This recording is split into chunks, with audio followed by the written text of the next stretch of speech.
عمك تبغى تسافر السودان، خلنا نبيع لنا خروفين من حقة عمك ذي وما حدا يدري عنك. لو تظنك بتلعب. ليش؟ ما يدري عنك. الله بيدري عني. الله غفور رحيم. ما بيدري عني، الله بيدري عني. الله غفور رحيم. لا ما بغفر لك من حق الناس. خلنا ناخذ لك 3 4 خرفان. ما من حق الناس ما بغفر لك ان كسرت رقبتك. مشيت 7 حاجات.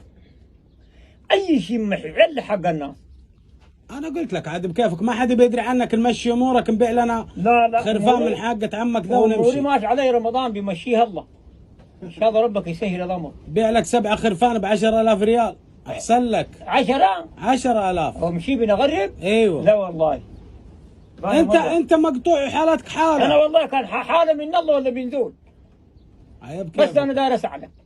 الله غفور رحيم يا رجال، نبيع لك. الله ما بغفر لك. من اقول لك كذا تقول هو لك فلوس تقول اولاده 7.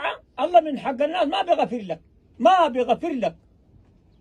تمشي حج تمشي اي شيء ما بغفر لك. طيب براحتك عاد.